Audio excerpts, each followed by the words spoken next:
Alright guys, welcome to another episode of Rollin with the Homies podcast. It's a little loud in here, but I'm here today with, go ahead and introduce yourself. James, I've been training about 4 years, still a white belt. First time here at Grey Wolf. Oh heck yeah, man. 4-year white belt, how'd that happen? On and off, honestly, training. Like, I would go hard for like 6 months. Did my first tournament as a white belt, no gi, won gold medal, and then moved to California, stopped training for 6 months. Yeah. Came back, trained, and then just moved to Phoenix, started training again. So, awesome. First time training in another 6 months. So. We gotta stop that, dude. We gotta get you on track, man. Get you sticking with it. Where were you at in California? I was in Santa Ana, so I trained at 10th Planet Costa Mesa. Gotcha. For a while I was over there. I really liked it there. Over there. It's gonna come to me like way later, and then I'm gonna forget to text you. But anyways, yeah. So you trained. So you trained a little bit in California as well. Yep. So you've kind of always kept it there. You just haven't been like really consistent and like the full span. Yeah, I did boxing first before Jiu-Jitsu, like in Las Vegas at DLX Boxing for like a year. Okay. And I just wasn't that good at it. And so my little brother was doing Jiu-Jitsu back home in Cottonwood, Arizona. And he submitted me. I thought Jiu-Jitsu was fake. And I went to go like train MMA with him, and I was just gonna stand up with him. And I went to go take him down, and he guillotined me in like 2 seconds. That's my little brother. So he got me into Jiu-Jitsu. And then from there, I did that, and I was a lot better at Jiu-Jitsu than boxing. Yeah. So I just kept with that, honestly. I love it, and I do need to be more consistent with it. Because I notice when I'm actually going consistently, like, I can see like a lot of progress happen. If I'm doing like 2 a days, like 4 or 5 times a week or something, like I can see myself getting a lot better. Oh, 100%, man. I mean, that's one of the things, like, you can get better, like, you'll be better on the mat by doing things off the mat, but you're not going to get better at jiu-jitsu.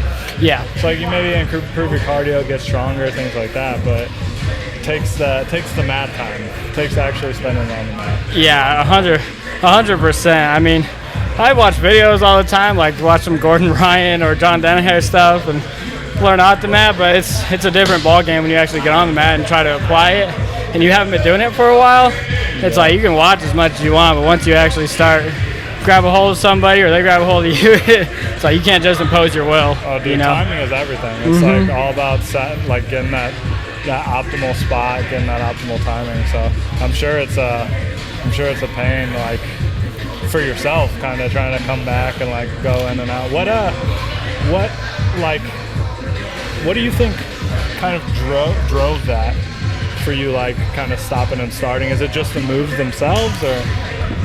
It's, for some reason I have this thing like where I'll like dive into something like really hard, like whether it's jiu-jitsu or boxing or like doing guitar or something like that, and I'll do it so much I get almost burnt out. Like that's all I dedicate my time to, on and off the mat, and I just get burnt out, and then I stop training for a while. I'm like, that's not fun anymore. I come into roll and I get like too competitive, and I'm like, I should just be having fun and like trying to learn and stuff.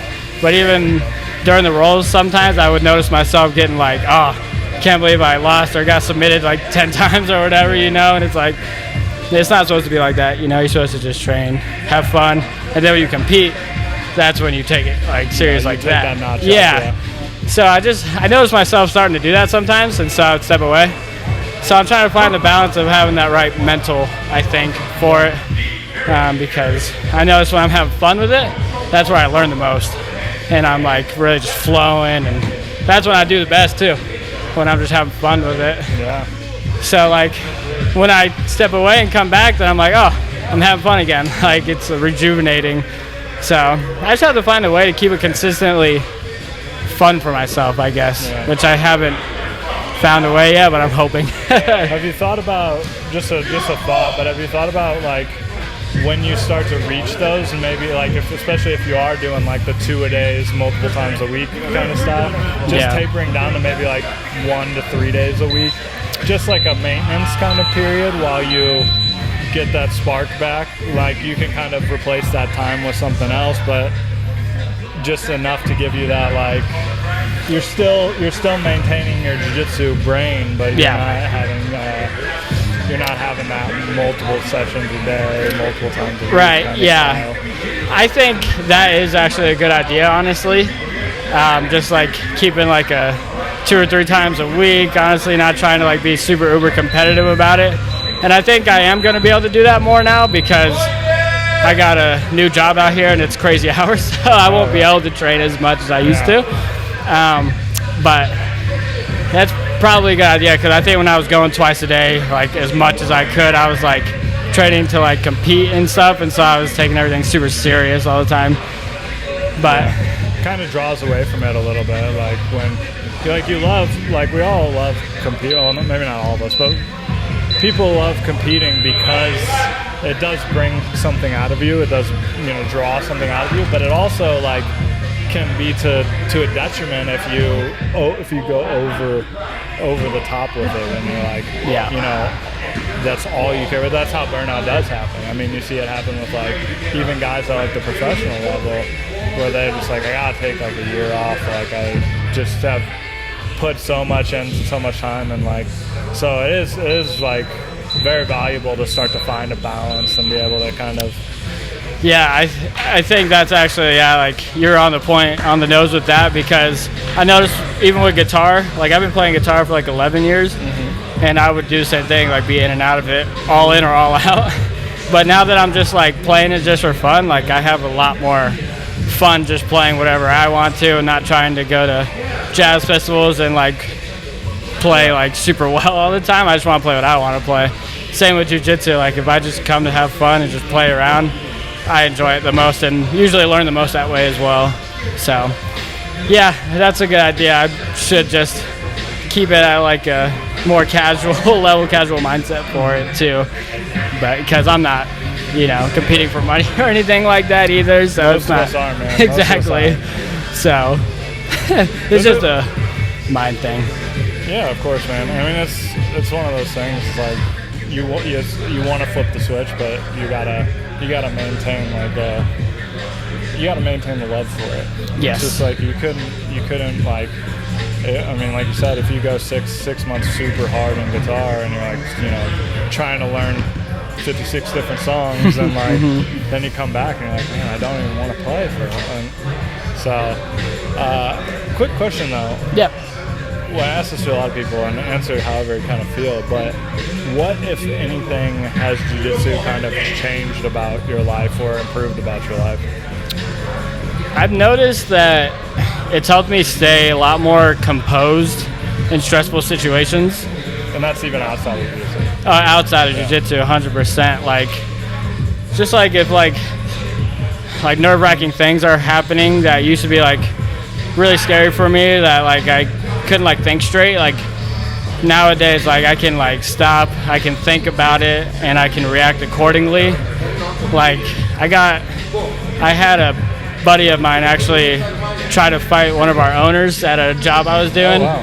And I had been training jiu-jitsu for about a year or so, and I had my headphones on, so I couldn't really hear anything until I heard him throw a sawhorse at the wall.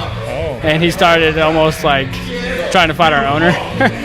And so I went over there, I tried to talk him out of it, and then I eventually he tried to start fighting me, and I was able to just get a body lock around him and just control him without having to like freak out and like try to fight him and knock each other out or anything like that. We were able to just hold him a little bit, talk it, and then we're all calm and everything. That's beautiful, man. I mean, we talk about that often.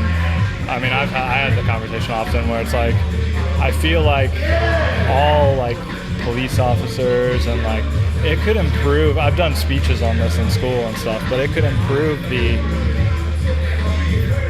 ability to not have to turn to a more and more like graduated force if police officers just train jiu-jitsu 2-3 times a week. Because, like you said, you've been training for a year. Yep. A year is in the grand scale of like 10 years to get a black belt. It's not that long. It's 10% of a black belt. You know, but it's a lot when somebody else hasn't trained. You know, you're head and shoulders above them. And it just gives you that, and I assume it would give a police officer, I'm not a police officer, so I'm not speaking for anybody, but it would give a police officer the ability to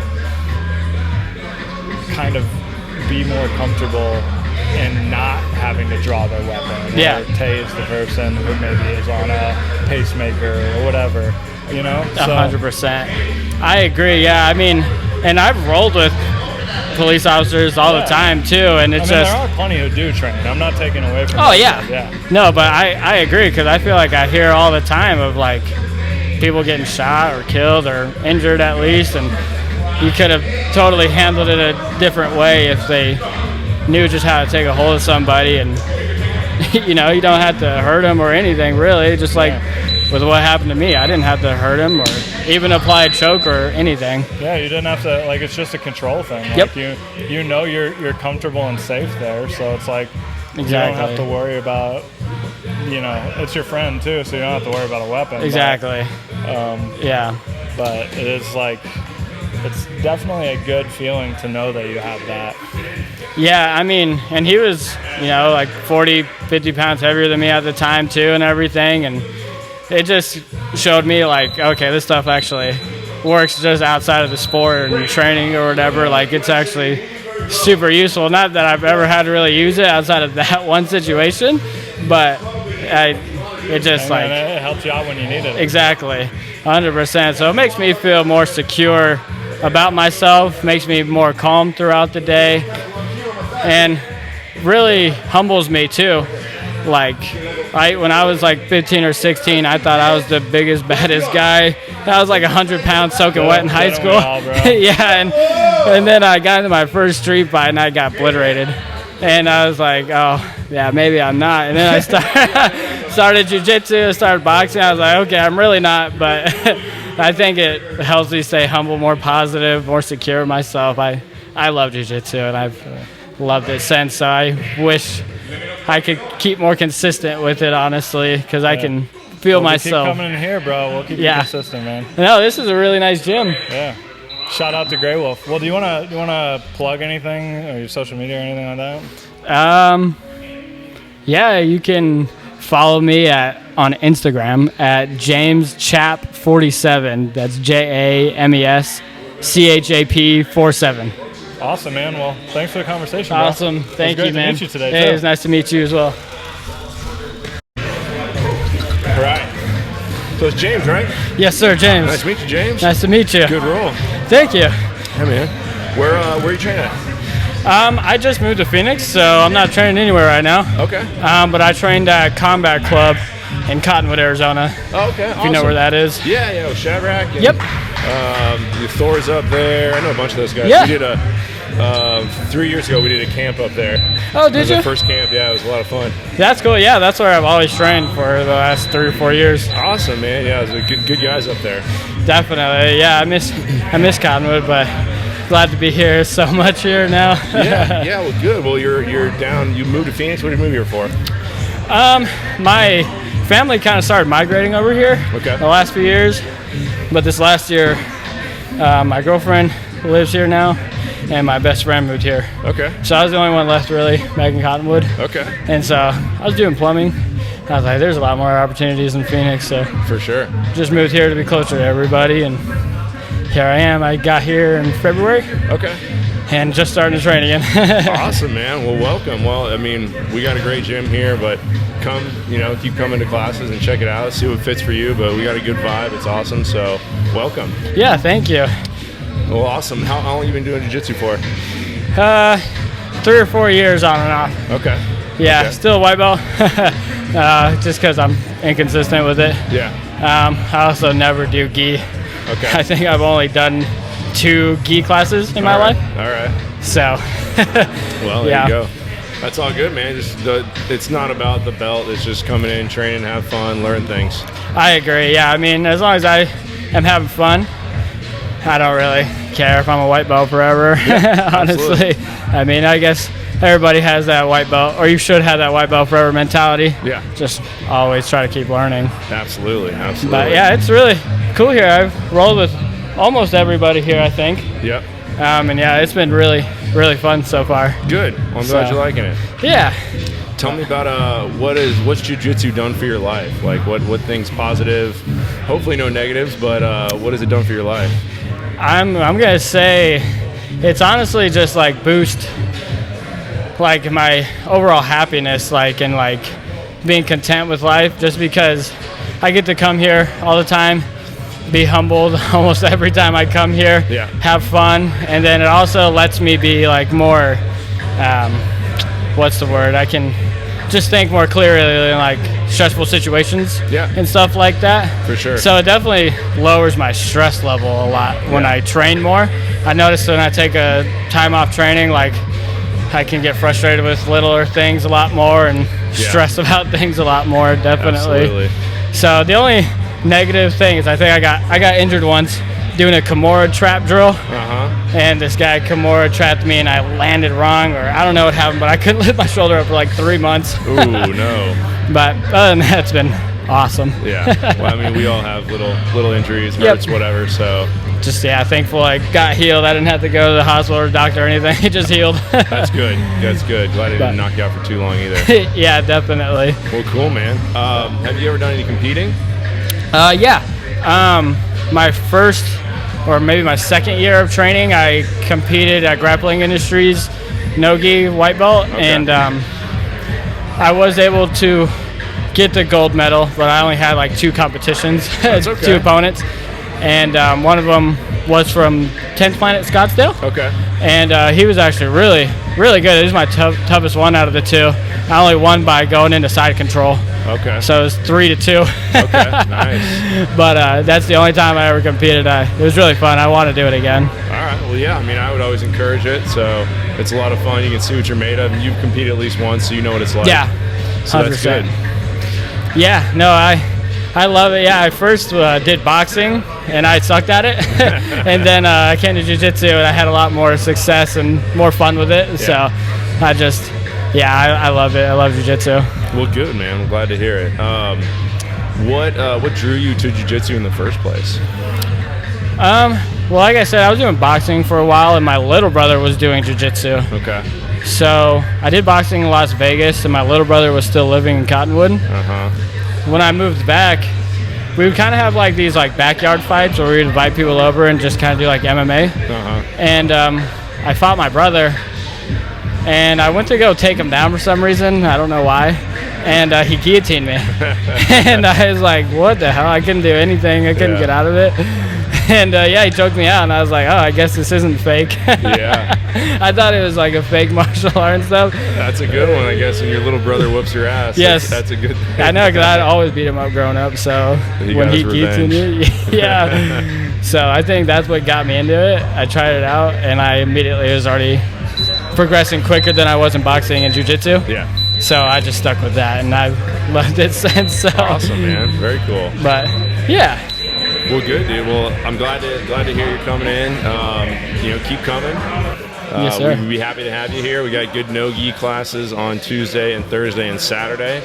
So please keep coming, man. It's nice to meet you, James. Definitely. It's nice to meet you, sir. Yeah, absolutely. Hey, thank you. Hey, take it easy. All right. You as well.